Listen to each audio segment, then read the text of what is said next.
There. Okay, he did press record. You know what? Good job, buddy. You High know five. what? No, Oh, this. what? Wah, wah. All right. Are you ready for it? Yeah, Okay, good job. there you go. I'm proud All of right. you. You want to introduce our guest to us? Yes. We're very fortunate, and this is real. This is a real episode. This is not AI. I am me. She is you her. sure? Are you you? I am me today. I Okay, am me you are today. you today. See? Yeah, Me yeah. Today. So this is all literally us. It really is. Yeah. So our guest today, and why everybody thinks that you're freaking out with this skin mask thing, or Oh. I don't know what you're. It's not the real Trying Joe to get Biden. at. There's a skin mask.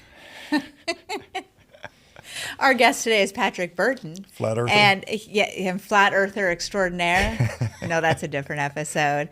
Partner in Ben Vision? Partner in Ben Vision, the company. Co-founder, yeah. Yes. Okay, great. Co-founder, Ben Vision. And we'll get into more of what that is in a little bit. But he is what I would consider an expert in AI and AI technologies, even though he shakes his head no, but he knows way more than me. So maybe a scotch under Enthusiast expert? is the term. Enthusiast. Are we really hobbyist. looking at the real Patrick? I mean, look at him.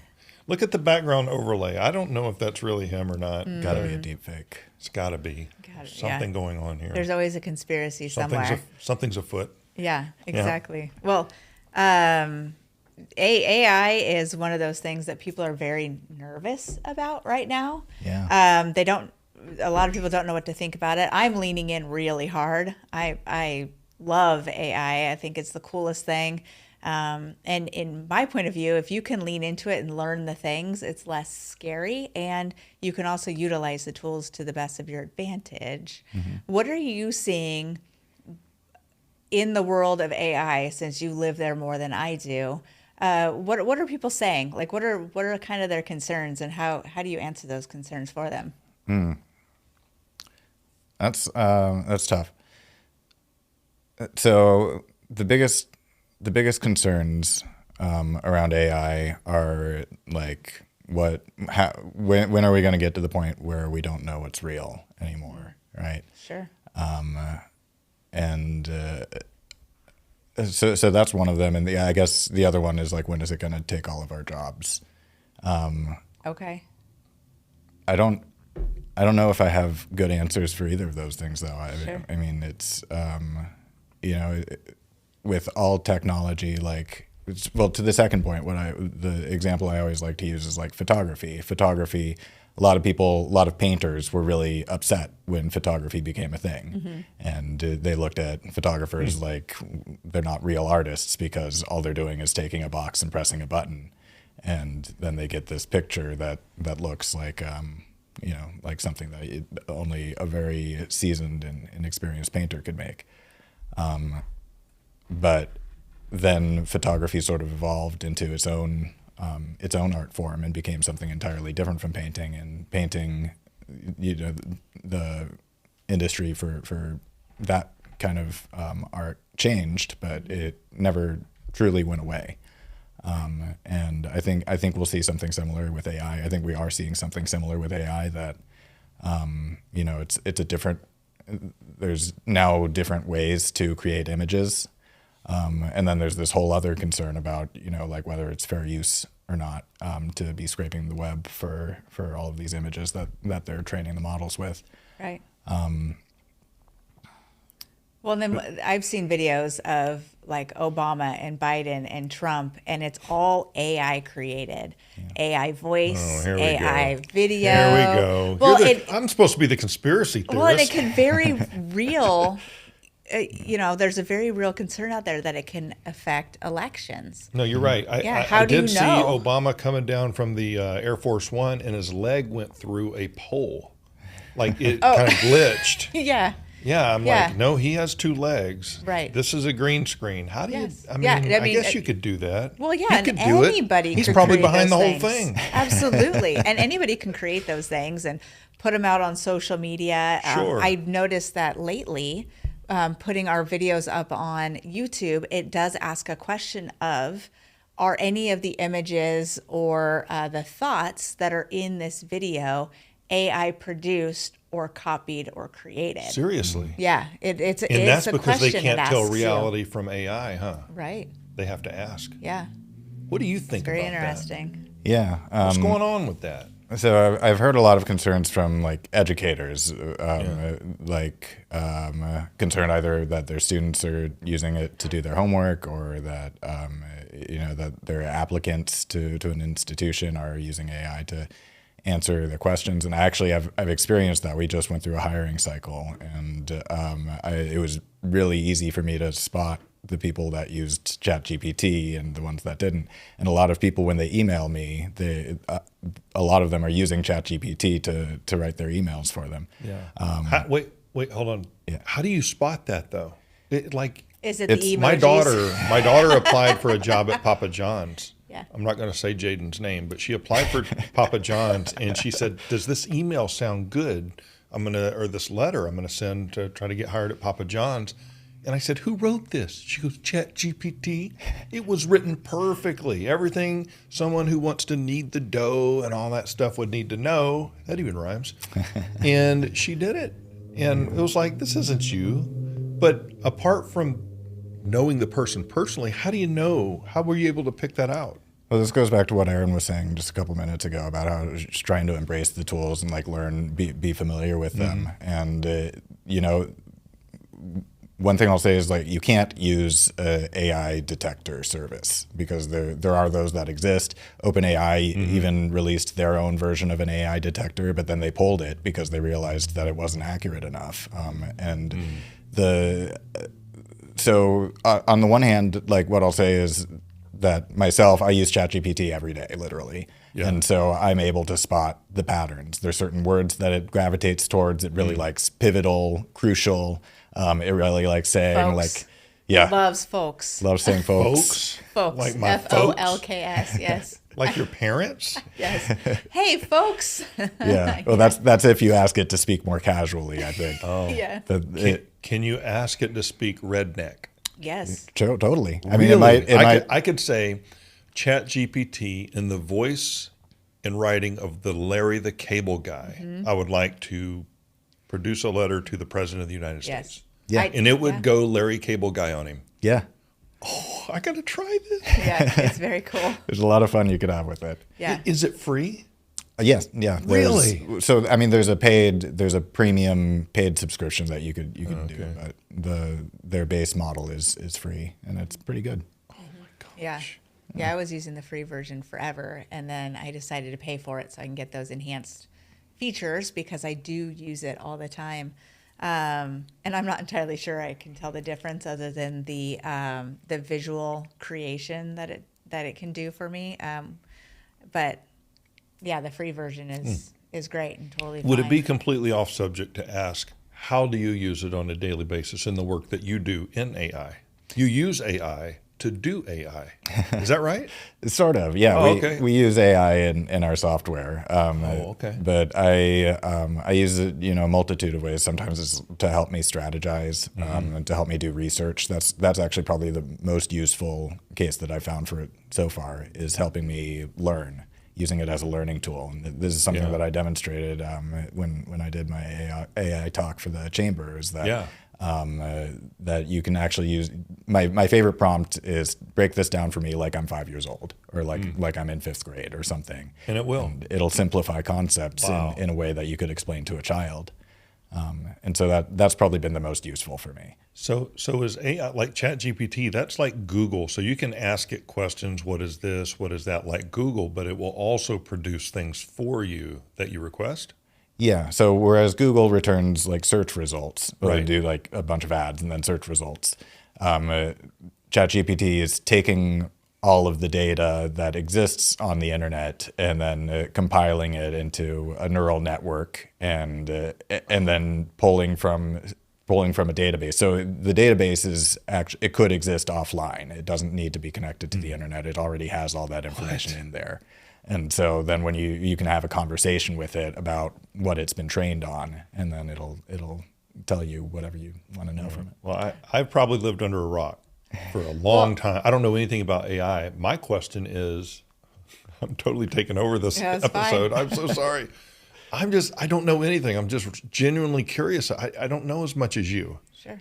Sure. Well, one You'll thing, never hear me say one that thing much. I think is really interesting about AI is people are convinced, specifically with ChatGPT, people are convinced that if you speak to it politely and like a human, it will return better results to you. Also, Like if it's you not say- like a human. Yeah, if you say something like, "Thank you for those results. It wasn't quite what I was looking for, but maybe we could go this direction." Or, "Please write me something," like you're, but You curse that at it, can't don't you? possibly be You curse the at it, case, don't you? right? I mean, guess it's- unless it's in the code. It's trained on actual conversations that people have. So Okay. if you can imagine that in these conversations, the ones that where the asker is polite with the person that they're asking information from, that person is probably giving them a better result than conversations where the asker is not polite. Okay. Although I will say that I've read conflicting things about this, and my experience is also varied. That like there are some data scientists that know a lot more about these generative models than I do. That say like, no, you don't have to be polite. Just use as little words as possible when you're telling it what to do, and you be firm in your commands and stuff like that. Okay. And like, yeah, but I personally, just on a personal level, I like to be polite just because it's how I interact with people anyways. And You are a pretty nice guy. I try. I mean, I've never had a beer or anything with you, but he seems to be a pretty nice guy. Yeah. What do you think? That's why I asked him to be on the show. Oh, I don't converse with jerks, so It's a good rule for life. I just are you being sarcastic? no. I'm being very serious. All right. Well, I have a question that I didn't get to because you Yeah, cut me go ahead. off again. Okay, I see what you did there. This is probably a stupid question, maybe even for you Go for it. as well. Who invented AI? Like, where did this all start? Who did this? Who made this? And are they billionaires by now? Yeah, there's no single inventor of artificial intelligence. It's something that Really? we've been working on for decades now. There was the first recorded case of AI model or a form of AI. I think it was in the 1950s with like chess bots, computers that could play chess. The 50s? That's right. Yeah. But Oh, Bobby Fischer went against some automated chess thing. I think so. Yeah, I think Bobby Fischer did play a computer at chess. Yeah. I mean, we've been playing with AI our whole lives. I mean, if you look at video games and things like that, I mean, the computer is trying to block you in Mario or any of these other Yeah. devices. Well, my son calls them non-player NPCs, yeah, NPCs, non-player something. characters, I think. Non-play. Yeah, that's it. Non-playable characters. That something is like kind of AI, isn't it? Yeah, Somebody's, absolutely. And it's by randomized. simulation, obviously. Well, same with solitaire. It's even solitaire is randomized. Sure. Via Is it random? artificial Well, intelligence. I don't know if it's randomized because there's a strategy for the computer responding to your choices. If you move pawn 2 steps forward or 2 blocks forward, it's going to move that horse. It knows what its options are, and it on its own. Am I right here? We're talking It about picks the chess. best. No, You're talking on about its chess. own. Yeah, chess. Not Automated- solitaire. Whatever. Well, solitaire. Yeah, I don't know. I don't know how random any casino is. Okay, I'm Yeah. just going to tell you. I don't know. I'm not saying anything. Okay, But don't you're get right. mad. With chess, it's learning and it's playing against you. I don't know if it's learning. I think it's got a preset list of moves that are a response to your move, and the likelihood of this response to his move being the most effective as opposed to the second most effective and the third most effective.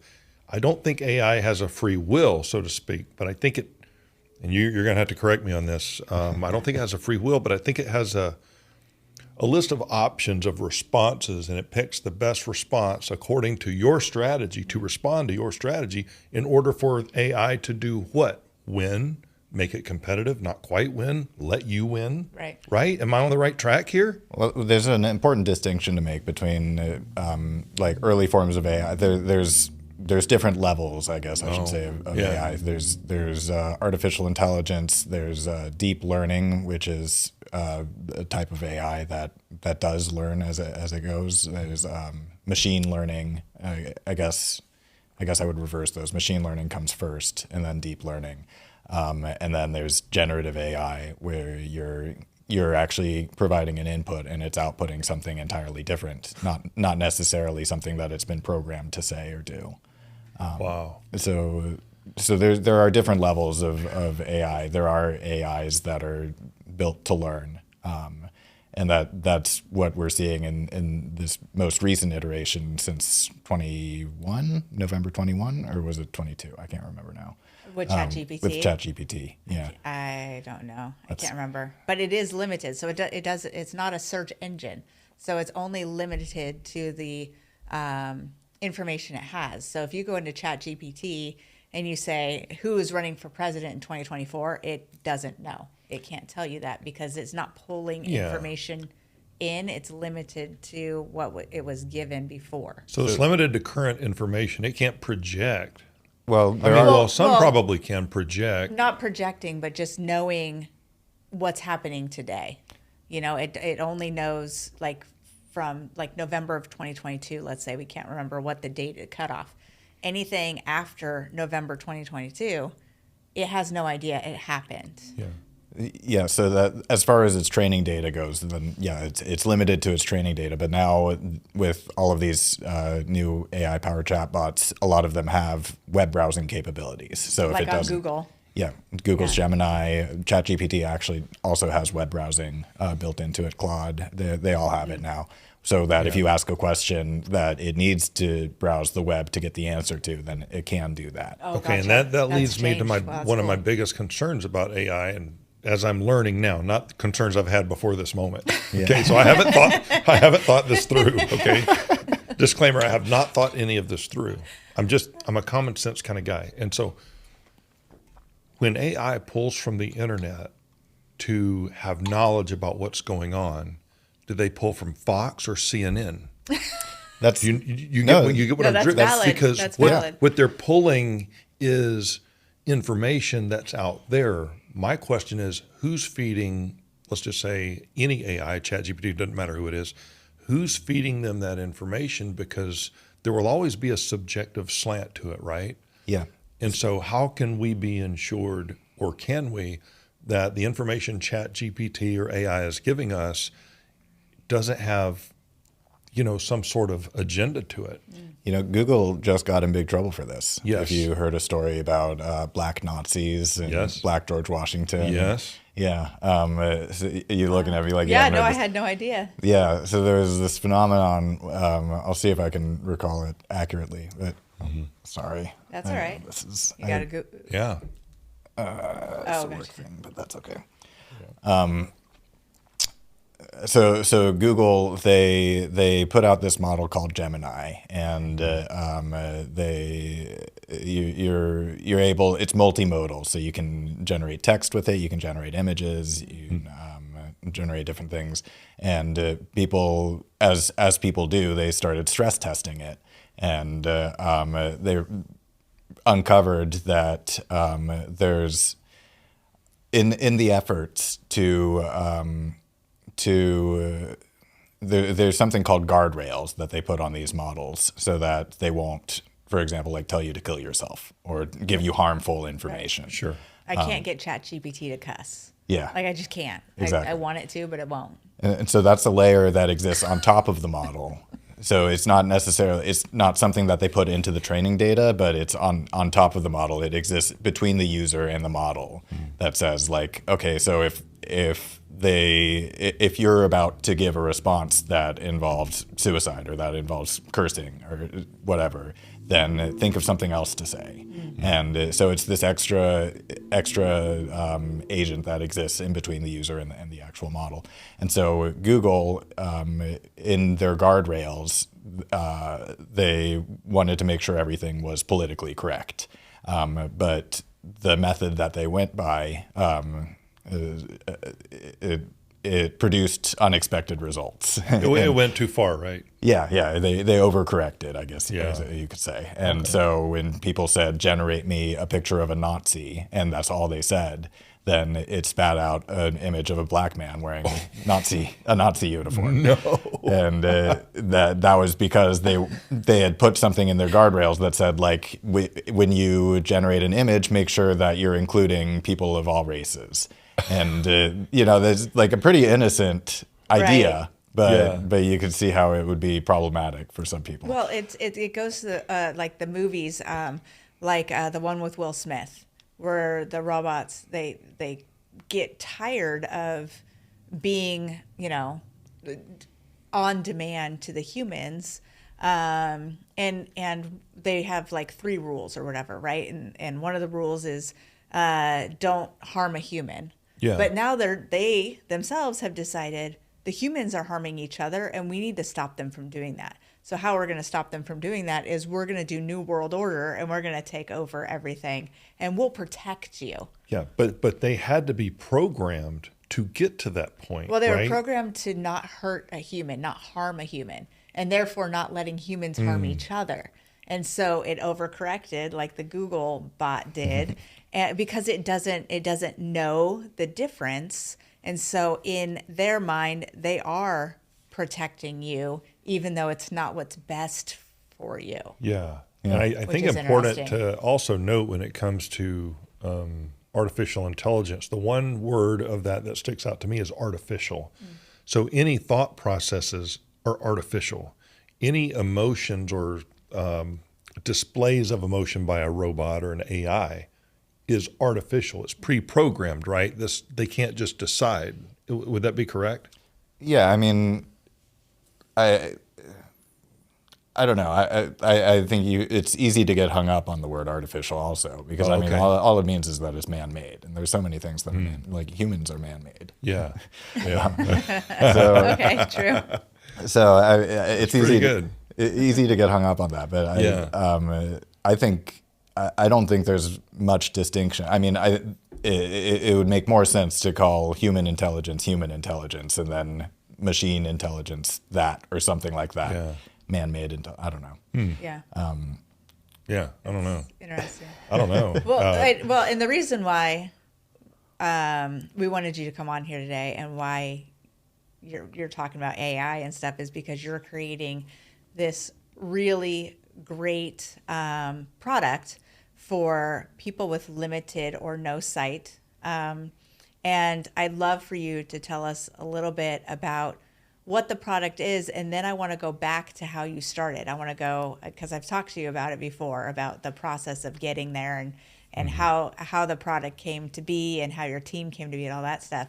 But if you could just give us some idea of what the product is. And we've got the homepage of your website scrolling behind you. So for all of you who are listening to this, the audio only, you can check out the video version of our podcast, and you can kind of see the homepage. But you're missing Aaron's on-screen debut. Yes, look at me. I'm famous. Yeah. So what are you developing, and how is it going to help? Totally. So, like echolocation, the way that bats and dolphins get around, they can't see so well. So what they do is they emit a squeak or a beep or a click, and they listen to the reflection of that sound. And based on what their surroundings are, that echo is going to sound different. And they do brain mapping to understand, like, oh, okay, well, when it's a little bit muted, that means that there's something in front of me, and I can't keep on flying forward. And so we use that same concept of echolocation, but it's computer enhanced. And so our application, we originally built it for smart glasses, but now it's a mobile app. Eventually we'll go back to smart glasses, but the hardware's just not there yet. We're still working that part out. But it's an app that sonifies objects. So it runs a computer vision algorithm, which is AI, it's machine learning. And it runs a computer vision algorithm to determine what the camera on your phone is looking at. And once it identifies and locates it, it categorizes it. It puts it into a category. So, for example, this water bottle would go into water bottle category. Any plant that's in a pot would go in potted plant category. All of us, we would go in the human category.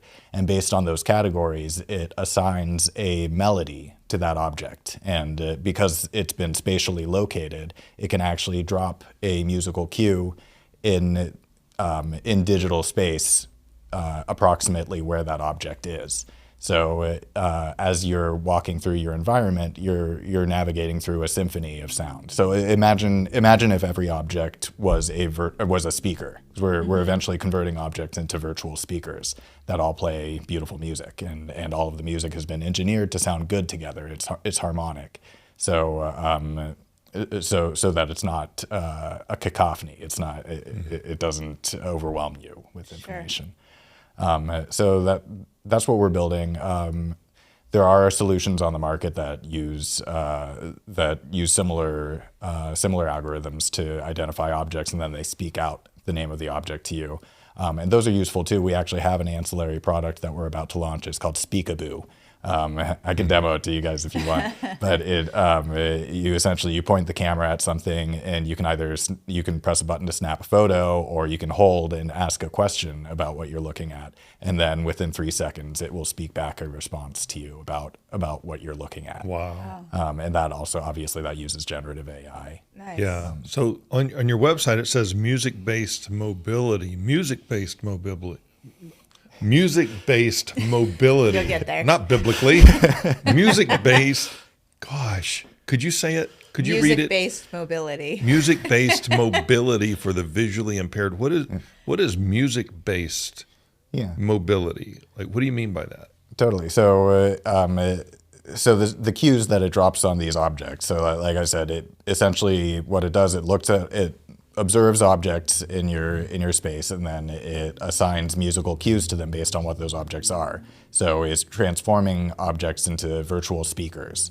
So the music element is actually, we created it just thinking like, let's give blind people like a positive experience. Let's give them a product that they will enjoy using.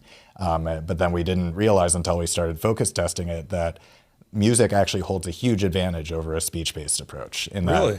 If I were going to describe my surroundings to you, I would say like, okay, there's a man wearing a blue shirt right in front of me. About 3 o'clock, there's a woman wearing a purple plaid shirt, and she's got beautiful bluish, greenish eyes. Dear God. Yeah, but like it takes me time. Like it took me like, I don't know, 10, 15 seconds to say all of that. It's kind of a mouthful. But if we convert it into music, then all of that information is being communicated instantly, all at the same time. And because it's binaural, because it's being communicated in stereo, I'm hearing that you're right in front of me. I'm hearing that you're at 3 o'clock. And so it's actually a much more efficient way to communicate information. And not only that, but I'm able to carry on a conversation with you guys while I'm hearing it. Whereas if I was hearing a description, like what I just spoke out to you, I wouldn't, I'm sure if you have kids, then you can't listen to 2 conversations at the same time. Right. Can I choose the type of music I want to hear? For example, if I'm using this AI product that you have, and I want to know that Aaron is to my left, can I get that in glam metal from the 80s? Kind of a version of that. Is that the kind of music-based mobility you're talking about? Does it sing to me that Aaron is to my left? And if so, can I get one of these? Or is it going to be a strictly classical? Or I'm probably way off in understanding any of this, but no, I love the way you're thinking about it. See, this is an update for your app. Let's get 80s metal, glam, and then you have the speed metal. Then you have Nirvana. You have that. You have Slayer and Iron Maiden. That's kind of fast. And you got things like Crew and Rat, Ozzy. Just a thought. Yeah. Just a thought.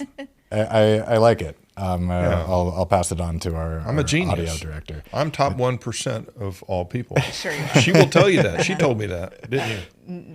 No. No, I didn't. I'm sorry. Oh, yeah. Maybe recognize. Should have. Might have been the AI. So So right now, Well played. right now, all of the musical cues are pre-composed. We have one of my co-founders is she worked in film composition or film scores for 10 years, and now she does audio for game design. But she's pre-composed all of these sounds and made sure that they all sound good together.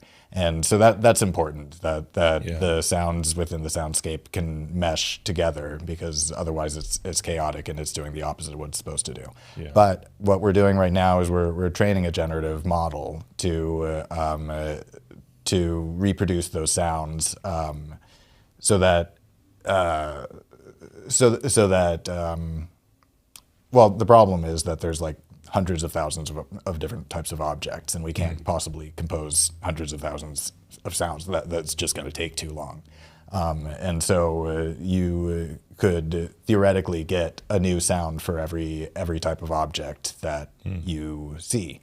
To your question about whether we could get like death metal or that might be an option in the future. No screamo, just your heavy, Dr. Feelgood, something like that. I guess it depends how the person's dressed. Really. Yeah, that would make sense. So when it comes to all of this, do you classify objects like solid objects have this type of sound, people have this type of sound? Like, where do you begin? Do you make these pretty big generalizations and certain sounds are associated with those types of objects or people? Yeah, well, so my co-founder, she's a seasoned audio engineer, and she has, or I guess sound designer is probably what she prefers.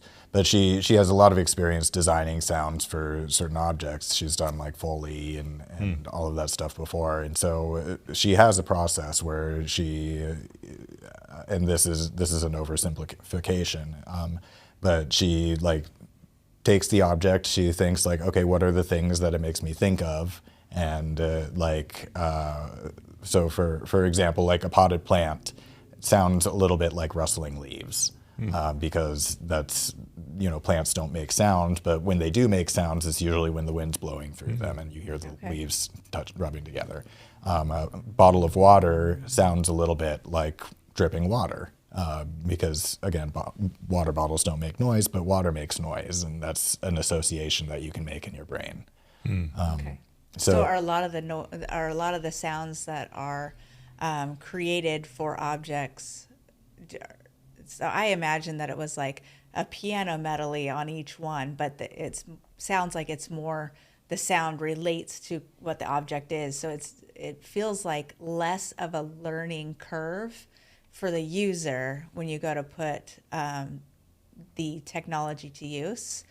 Rather than learning a symphony of 100,000 sounds. You don't have 100,000 sounds. I can only imagine what a grocery store or a knick-knack store would feel like, or walking downtown, or like New York, right? That would just be like a symphony of sound. So you're right, your audio designer would have to come up with something that really melodies together in order for it to not be pure crazy ADHD craziness in your brain and have you just want to scratch the inside of your brain while wearing it. So it's got to be a beautiful sound. And the sounds have to really work together in order to not make the user kind of go crazy. Yeah. And there is a little bit, I won't say a learning curve, because it's engineered to be intuitive, and a lot of our users in our focus groups have been able to intuitively use the product without me even giving them any orientation on it. Oh, nice. But one of the pieces of feedback we got was that they actually enjoyed the experience of, this is somebody who has no vision at all. She literally doesn't have eyeballs anymore, and she has the glass ones, but she noted that she really enjoyed it. On top of it being useful, she really enjoyed the experience of guessing, like, oh, this thing that kind of sounds a little bit buzzy, like this is probably the microwave that I'm trying to find. And then she reaches out and touches it and realizes that she was right. And so it sort of provides like a gamified experience too. Wow. That's really fun. And I understand, I know that your technology is, it came from a brainchild of a multitude of people. You have a team of people working with you in Ben Vision. But if we go all the way back to the birth of what do you call your glasses? What do you call the tech? Do you have a name for it? Or is it Ben Vision? Is that the name of the tech and your business? So it's called Ben, the Okay. binaural experience navigator. Okay. I was wondering who Ben was. I'm like, this guy's name's not Ben. You're not Ben. Your partner's name is not Ben. Who the hell? Who is Ben? Who is Ben? A lot of Yeah, people do. what does it stand for again? It stands for binaural experience navigator. But Ben is a real person, or was. rather. That sounds like an orientation, if you ask me. It does. What is it again? Binaural. Binaural. That sounds like something somebody made up. You get my drift. Just saying. A little bit. Anyway, let's move on. Well, I get in trouble. I mean, don't you want to know who Ben is, though? Yeah, he wants to know who Ben is. I want to know who Ben is now that I now that you understand brought what it up. is. Yeah. A little. Ben is he was a man. It was a man named Ben Underwood that inspired us to. It was a man. Ben was he's a dead. guy. He's dead now. But yeah, he I knew it. So if you look up like YouTube videos of Ben Underwood, then you'll find videos of this blind dude like riding a bike and shooting hoops in a basketball. I'm sorry, riding a bike? A Yeah. blind guy. Yeah. And he's using echolocation. He's clicking with his tongue and using the echo of that sound to determine what he has around him. Wow. And As soon as we're done, Aaron, we're going to get a bicycle and we're going to test this out. You're going to get on it. You're going to click your tongue as you're going through the parking I'm lot sure out it here. took him a while to teach himself how to do those things. Trial and error. It's the human progression. That's how we got to where we are. That's how we're going to do that. Are you willing to do it for not even a little for bit. all of our viewers out there? Sorry, viewers. No. I'm sorry. I keep interrupting Patrick. I apologize. Yes, you do. No, you're good. I'm just squirrel. Yeah, Yeah, absolutely. sorry about that. Go ahead with Ben Underwood. yeah, I mean, Bicycle, clicking, not crashing. exactly. Okay. And so he's one of the handful of people that taught him echolocation. There's others too. There's one that's like a rock climber. I think he's still alive, and I think he's probably got like an Instagram that you could probably follow, but I don't know what his name is. So, but I know what Aaron really wants That's to talk very about cool. though. Yeah. Oh, yeah. He knows that I want to nerd out. All right. So your inspiration is Ben. And Ben Underwood. Yeah. And all of his creativeness in not letting what a lot of people would think as a limitation hold him back. So, Or parked cars. yes. Well, I mean, just thinking about riding a bike with a blindfold on frightens me, and I'm not doing it for Jamie's entertainment. I don't think I'd even do a tricycle. Like, even if I could stay steady, I don't think I'd full speed a tricycle blindfolded. So in my mind, Patrick will do it for us. Maybe he'll do it. He's the AI guy. He studied this Underwood character. He could do it. But so Ben being the inspiration, I know a little bit about the story of where the Ben Vision stems from. And there was I'm going to get this very wrong. In my head, it makes sense. But you had an experience at MIT, and I would love for you to share that with us, starting from how did you get either invited or selected, or did you pay to go? And then what did that experience look like to get to where you are now? Totally. Yeah. Yeah. So my background is videography. I was a video producer and motion designer, animator. I was doing like commercials and web ads and fashion videos and that kind of stuff. But I sort of naturally evolved into augmented reality because it was a similar medium to what I was doing, but it was more interactive. And so augmented reality is like your Pokemon Go, if you ever played that, or heard of that. Yeah. Sure. Or like Snapchat lenses or Instagram filters, those things that change your face and make it look like you're crying. Or Yes, I've seen those. Those are hilarious. yeah. So I would make custom filters for usually the same clients that I was making videos for, and package them together. Well, I've played with one of your custom filters before. I think it was a video. It was at the like a chamber event at the expo, and it was a video. And then if you opened your mouth, bubbles would fly out or something. And it was really cool. You had udders on your head. You had an udder on your head, and then when you open your mouth, milk squirts out of the udders. Okay, Patrick, do you have any studies of psychology in your background, psychiatry? No. Yeah. You constantly bring up the AI where you open your mouth and bubbles come out. I want to know where this comes. I've heard it about 50 times in the last 3 days. And we were at dinner last night talking about Patrick's going to be here, and I'm like, yay. And there's two things I'm really concerned with you about. It is this whole bubble thing, and then also this thing. You're concerned with me, bubbles coming out of my mouth, but you want to go blindfold ride a bike. No, I want you to go blindfold ride a bike, or Patrick. Look, somebody's got to capture this on the video, and that's me. I'm the videographer here. He knows what videography is. There's a camera there, there's one there, and Patrick's is right back there.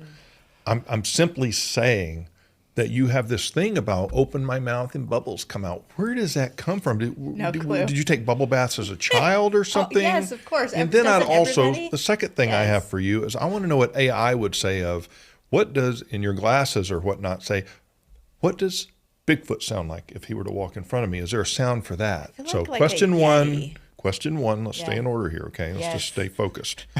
Question one is, where does this bubble thing come in? Number one, why the bubbles out of the mouth? Is that did you experience a filter at some point in your past life that you really liked that, the way it looked, or what? What happened? Do you want me to answer, or are you just going to continue to ramble on? Well, you know what? It's ramble worthy if you ask me. You brought it up about 50 times in 3 days. Bubbles, I don't know where the bubble thing comes from. Okay. One day you were getting a facial, and then you open your mouth, and bubbles came out. And it was so traumatic that you'd buried it deep into your subconscious. And did I break the podcast? Do we have to stop now? Let's just go right back to the Bigfoot problem. Forget her. Let's move on to our guest here, Patrick. Although he did start this whole thing, he did start the whole thing. Yes. Facts. What would AI? What sound do you think AI would come up with that says, I want to hear Bigfoot? What, walking through the brush or going, yeah, I've heard all kinds of, it screamed at me. What does that even mean? What does it sound like? What do you think AI would say about, Bigfoot? This guy. Yeah. Well, with large objects, generally we associate large objects with... And hairy objects. Yeah. Well, let's one property at a time. With large objects, we generally associate those with deep resonating bass sounds, like your voice, Jamie, and thank you. And it kind of makes sense because you are a large object. So there's a logic behind it. I'm going to take that as a compliment. Okay, take it how you I'm going to take it how I want. Yes. Not to objectify you or anything. I don't mind. But so if it were Bigfoot, I mean, generally, when I think of Bigfoot, I'm thinking of trees crashing in the forest, something rumbling. Yeah. So it would probably be some sort of deep bass. That's what I would guess our AI would come up with for Bigfoot. And then maybe because he's furry, maybe there would be a little bit of rustling hair sound too. Yeah. But it would also be melodic because that's what we're doing. And he's majestic. I don't know if you've ever seen these out of the salon gifs of Bigfoot walking by, and he's just majestic. Yes. No, he's not majestic. He's bumbling got a through natural the woods. Musk about him. He has a natural gait, okay, but he stinks, right? They always say it's a terrible smell, and he was throwing rocks. I mean, if this thing was advanced, how did we get to Bigfoot? You're the one that brought it up. He was trying to tell us about his cool MIT experience. And you're like, well, let's talk about Bigfoot because you're obsessed. If he was advanced, he wouldn't be throwing rocks at people, and he wouldn't be eating squirrels. How smart are you if you're out there eating squirrels? Nobody said he was advanced. Also, he needs there's AI. squirrel If anybody season needs for hunting ChatGPT, season. it's that guy. In Oregon, there's squirrel hunting season. Just MIT. Let's get back to that before Aaron takes us really far afield. Where were we in the whole MIT story? So yeah, I am so sorry for Patrick. Maybe you Please should continue. sit on your face. Please continue, Patrick. Do not bring up Alta's text. oh geez. I saw that. It was highly inappropriate. Go ahead. Sorry. All right, so He's never coming back on our show. No, nobody should. I was a videographer. I started doing augmented reality, and I found my way. It was actually an old friend of mine who I know from my videography career. He made the same transition that I did into augmented reality, and he invited me to the MIT Reality Hack. It's a hackathon, which is a programming competition. But the reality portion of it is like virtual reality, augmented reality, extended reality, and now Apple's calling it spatial computing with their Vision Pro. It's all the same thing. So my friend invited me, and I almost didn't apply, but then he sent me a text saying like, "Hey, did you apply?" And I was like, I guess I have to, because I can't text him back and be like, "No, I was too lazy." And so I did. I didn't think I was going to get in because I was still very new to augmented reality as a technology. I was mostly a videographer and animator, but I applied anyways, and as luck would have it, I did get in. I was one of I think 400 selected participants. Wow. And it was I mean, in no uncertain terms, it was a life-changing event. Yeah. Yeah, Absolutely. So It's MIT, right? they do Yeah, they it's do some pretty pretty rad. cool stuff over there. Yeah, they do. Yeah, there's 400. They call us hackers, but it's sort of a tongue-in-cheek term because we're not hacking into the Pentagon or doing anything illegal or nefarious for the most part. Today. For the most that I'll part. admit to on a podcast. We're going to have to cut that out. He said for the most part. Yeah. All right. Yeah. But the way that this one works, every hackathon is different, but the way that this one works is they encourage you to work with people that you've never worked with before or met before. And so the first day, it's a 3 or 4 day event, and on the first day, it's all about networking. They run workshops. They have sponsors coming to like demo all of their latest tech, and it's a very social event because the point of the first day is to make friends and like kind of feel out the other people at the competition and start to get a sense for the people that you want to work with. And then at the very end of the first day, they have you ever seen Squid Game? Oh, you're missing out, man. You've seen this? Squid Games? Yeah. What is that? It's a TV show on Netflix. Spoiler, everybody dies. I've seen it. So It's like the Hunger Games, right? But you play children's games. Anyways, you'll have to watch it. It's insane. So the element of Squid Game, the reason I brought up Squid Game is because it's a brutal. I mean, it's fictional. Now it's been converted into a reality show, but the fictional game is brutal both physically but also psychologically, in that the way that they like split you into your teams or whatever. But the first time that they're ever split into teams, all they're told is form a team of X number, and that's the only information that they get. And that was pretty much how they did it at MIT Reality Hack. Is they said form a team of 5 people, no more, no less, and then they sent us off on our own. And so there were 400 hackers in a university hall shouting our ideas at each other, using the whiteboards to write down the ideas, write down our Discord handles so that people can find us. And That sounds like fun. it was a lot of fun. I imagine some sort of like animal school, like a party house type thing where people are like people surfing to get to another person, and then they're jumping up in the air. Somebody's on somebody else's shoulders. It's not a frat party. You're trying to write things as high as you can so everybody can see it, because if you take the space that's left that's down below, nobody's going to see your idea. Like pure chaos is what I imagine in this hall. Yeah, kind of like Hunger Games is what it reminds me of. Only you're not killing each other. You're gathering. You're different. So you had to get 4 other people, a total of 5. So with 400 people, that's 80 teams, if I'm not mistaken.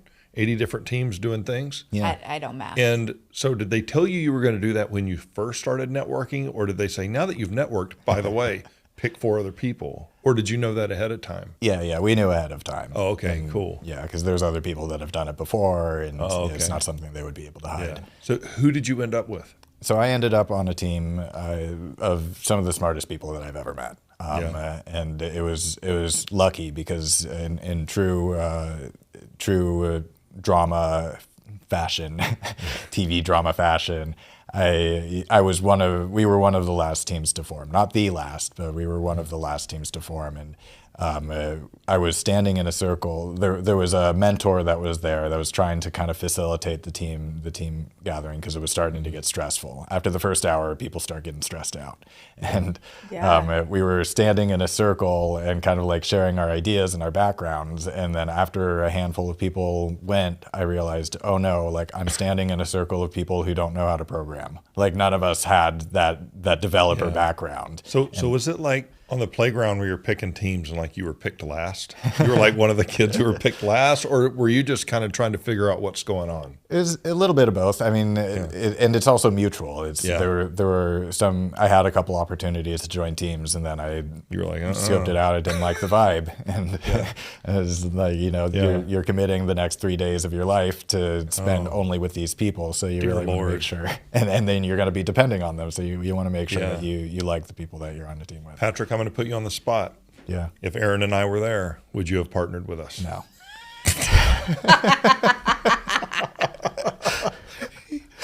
At least we didn't get a hell no. Well, and I love that. At least we didn't get zero hesitation. Zero Zero. No, I'm out. I'm out. Thanks for joining us here on this. Bye. Bye. No, if the object was to entertain everybody, I would have. Dude, I can't blame you because we come together. It's like, no wonder you wouldn't have me. But probably me alone, I think he'd probably pick me up. I mean, a guy this smart needs security walking around. I'm not a small dude. Right, I can provide that fine. for Patrick.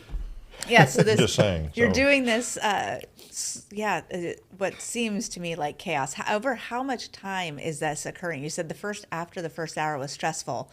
Do you guys get a set amount of time, or is it like just go until everybody's on a team? That's a good question. Yeah, well, the buildings close at like midnight, I think, and so there's a lot of pressure to find a team by midnight. There's always a couple of teams that are a small group of people that haven't found a team by the time midnight rolls around, and then they have to roll it into the next morning. I don't know how they do it. Yeah. Luckily, I wasn't one of those people. Yeah. But yeah, so you get like, I mean, I think the opening ceremony was at like 9 p.m. and then they released us all. So we had about 3 hours to figure out who we were going to be working with. Wow. And the whole beginning part of the day was getting to know you type classes and networking. But I've been in networking situations, and it is really hard just in a room of like 60 people to get to each person, let alone 400. So is there kind of a strategy to finding people you need? For instance, do all the programmers kind of go to one corner, and then all of the visual artists go to another corner, and then, that kind of thing? So it's kind of like a shopping, or is it just complete chaos? Like, are people writing what their skill is on their arm, and they're like waving it around? Yeah, that's a great question, and I think they're still figuring it out. Every year they change it a little bit. Last year they kind of fell on their face with this new platform. It was supposed to be called the Destiny system, and it was this whole idea. They had. They kind of gamified it a little bit so that the participants. I went back last year as a mentor. I wasn't hacking this past year, but I got to witness what went on, and they had all the participants. There was an app that they were using so that every time they met somebody, they could find them within the app's interface, and then they could like rank them in terms of like how interested they are to work with them. Oh, okay. And it's that the app. The user in their ranking, does the person they're ranking see that? Or is it just you do it as like your grocery list? I need to do this first, that, and then this, and I like this person, this person, this person. Is it more? Yeah, so it's anonymous. Okay, So all right. So it all goes into a database. Sure. And the idea was that they would take all of that information and use some sort of algorithm to sort people into these perfectly leveled teams where there is a developer, there's a designer, there's a project manager, yada yada. But the system didn't work. So I would suspect that the biggest failure in that system would be compatibility. Because like you were saying, you had the opportunity to be in several groups and really wasn't feeling the vibe.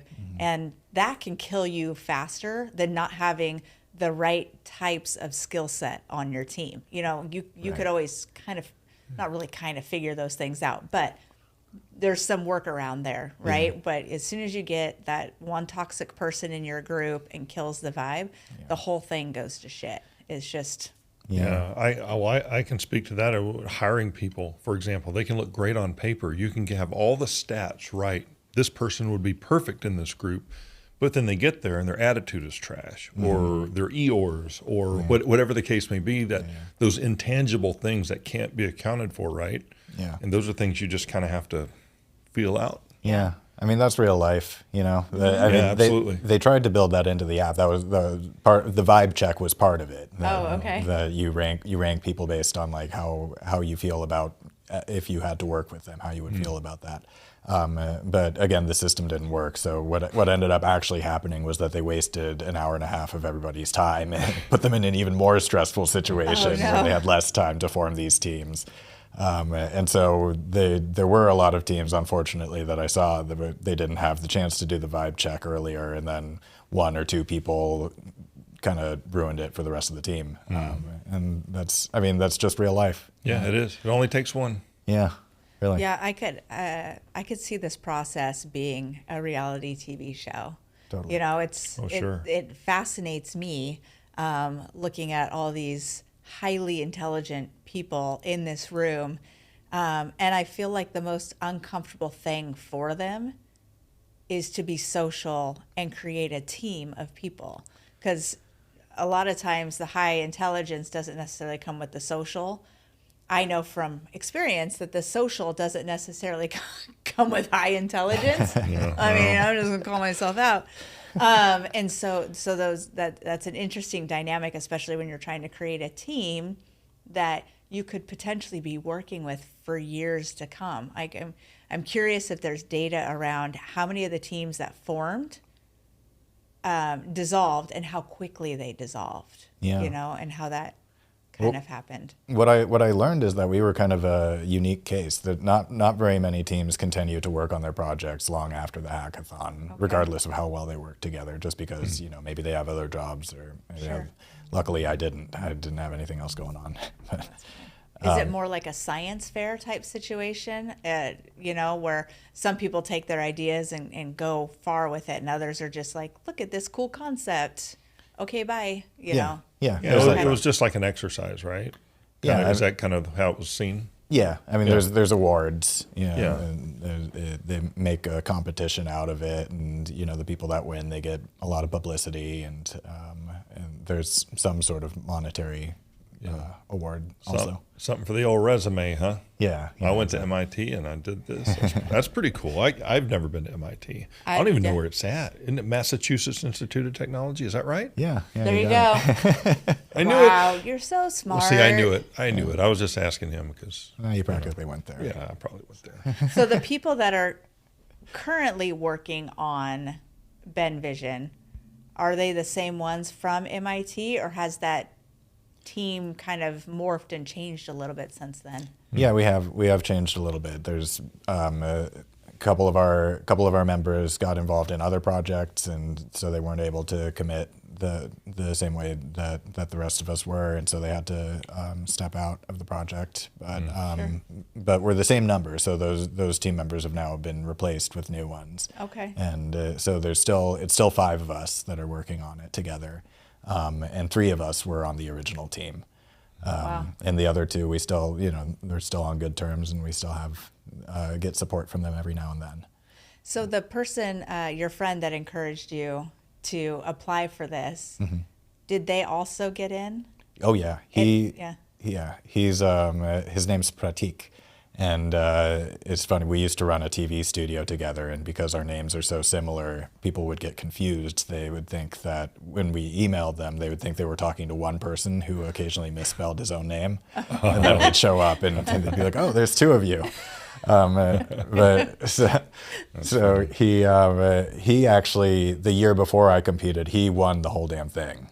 Wow. He's a super smart dude. And then the year that I competed, he won one of the specialty prizes, not the grand prize, but one of the specialty tracks, which we also won one of the specialty tracks. Yeah, I was going to say you came away with an award as well, right? Yeah. It was a UN Sustainable Development Goals driven track called Working Together for Inclusion and Equity. Wow. That was the award we got. And then, And then my friend, he also competed this past year when I was a mentor. He competed. I didn't mentor his team, but they ended up winning a specialty track this year as well. So he's a three-peat winner. Wow. And so does he continue to work on those, or does he just go for the competition part of it? It's mostly been for the competition part, although this last one that he did, actually, I saw some potential in this application. I don't know how seriously he's pursuing it. He actually, I think that he did try, with last year's project, he did try to form a startup out of it, but it didn't go well, which again is like that vibe check thing. You really have to know your teammates, and sometimes you don't get to know them in those 3 days, and then something else comes out. Sure. It reminds me of this podcast. Yeah, you Sometimes take a chance. it just doesn't check out. Yeah. Well, and when you decide to go into business with anybody, there's going to be some personality differences, and when you only have 3 days to get to know the people who are part of your team, there are a lot of things either in their background, in their family life, in their thoughts and ideals. All of those kinds of things come into play, and any one of those aspects could destroy a team. Totally. So you're very fortunate to have found people that you all can work well together. Yeah, extremely lucky for that. Yeah, that's very cool. Yeah. So what's next with Ben Vision? Yeah, so like I said earlier, there's an ancillary product that we're actually launching ahead of the release of our flagship product. The ancillary product is called Speakaboo, and I can actually show it to you. If you like. Yeah, let's see it. Let's see what it has to say. I hope it works. If it doesn't, I'm never going to hear the end of it. No, it's a work in process. Yeah. So I'll show you guys the interface. It's very simple. You just have a viewfinder here. Oh, awesome. You just have a viewfinder here, and there's a button at the bottom that it says "Hold to speak." So what you can do is you can click that button on the bottom, and it'll just return a simple description of what it sees, or you can hold it and ask it a specific question. Ooh, So, do Aaron. No, do Bigfoot. let's see what happens. Okay, got the picture. Okay, it's not working. It says it doesn't exist. That's because it's a Bigfoot Bigfoot. doesn't exist. Point it at Aaron's head. Let's see what it says. Let's try it one more time. All right. Here we go.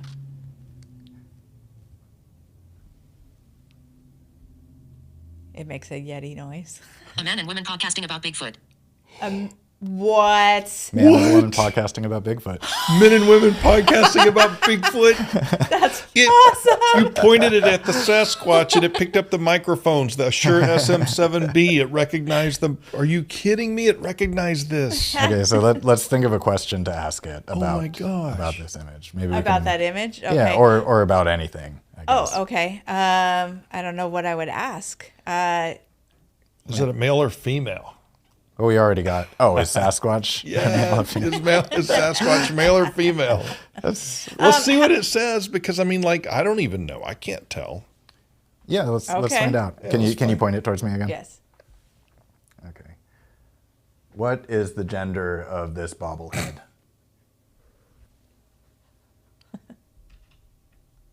It is impossible to determine a person's gender based on an image. Okay, that's That's fair. a good answer. That's I mean, fair. I've All seen right. women with beards. Sure. Yeah, I absolutely. mean, I grew up in the South. That is very cool. Okay, I have another question for it. Okay. Can it tell me like a history of something, or does it need to be very generic and high level? I don't know. We can try it though. Oh, okay. What's the history of the No Direction podcast? Probably doesn't know that. Probably doesn't know that. It probably Probably would doesn't know know. the history of the Grit podcast. No, I doubt that I too. doubt that either. Yeah. Yeah, I mean, you tell me what we should ask it. I'm at a loss. I don't know. We can ask it to let's have it describe what you're wearing. Okay, sure. Is that good? Yes. Okay. Can you describe what this woman is wearing? The woman is wearing blue jeans, a purple and gray plaid shirt, and sparkly silver sneakers. Oh, yeah, You got picked your up her sneakers, too. shoes. I didn't even see that. Yes, I am. Oh, that's cool. Do me. Do me. Ask it if this person is athletic. Okay. How would you describe this person's physique? Nice. Better be nice to me. The man appears to have an average build, neither particularly muscular nor thin. That's bull crap. Your product is crap, Patrick. At least it didn't say you I was were- even flexing. I know. That was a very Look at this, I was diplomatic even- response. No, I don't amazing. know. I haven't been in the gym in a couple weeks, Well, Patrick. at least That's it didn't probably- say that your skin is translucent. So you've got that going for you. God, you're so mean. I can't believe I agree to do this every single week. That was amazing. Is there anything Not else? particularly athletic. Are you kidding me? No, average build. No. Oh my God, that was Your amazing. product needs an update, Patrick. There's got to be some kind of update. Just for Jamie. I don't know. I liked it. Put a Jamie I like filter that in there. Yeah. That was amazing. That was I love hilarious. those answers. The first one where it was a podcast about Bigfoot, that blew my mind because it was, for those of you who are just listening in, I mean, it's just a Bigfoot bobblehead that I held up, but the mic is in the background. And so it automatically thought that we were podcasting about know. Bigfoot. So that was rad. That's brilliant. That was I very thought it cool. was going to bring up the Geico caveman because to me, that's kind of what that looks like. Sure, it does with his, he looks People very, podcasting about Geico. very thoughtful Yeah. dude. Patrick, Is there anything else yeah. that you want to share with us about Ben Vision or about yourself or AI or Or needed updates to your program? when is it supposed to launch? Do you have a date yet, or is it just coming soon? We're trying to launch it by the end of this week, so it'll probably by Oh, the time wow. the podcast is out, it'll probably be available at least in a beta form. And if people Nice. wanted to download the app, where would they do it, and what is it called? Yeah, so you can go to ben.vision. That's our main website URL, ben.vision, and then just slash speakaboo, and it's spelled how it sounds, speakaboo, SPEAKABOO, like peekaboo. Peekaboo, but Speakaboo, and then you can download it Android and iOS devices. Ooh, good call out. No, only iOS right Yeah, now. that's right. yeah. I get it. Yeah. I get it. Yep. The creatives. You have an iPhone. Exactly. I do. Good Yes, job. of course I do. Patrick, do you have an iPhone or an Android? I do. I have an iPhone. Yeah, all the smart people do. Okay. Most creatives have iPhones, but Just that's saying. fine. I digress. But I should qualify that we're working towards an Android solution also. It's Yeah. it's Well, really you just want to hard. be inclusive. Yeah. You know, yeah, those Android people, they get left out sometimes, and that's okay. totally. That's okay. Although most blind people use iPhone because they have really streamlined accessibility Yeah. features built in. Oh, That's nice. true. I So, didn't know that. Yeah. That's true. So that's your focus because that's your audience. Yeah. Although, Nice. but we don't want to exclude any blind person who happens to have an Android phone. Absolutely. Right. We're still trying to get that done.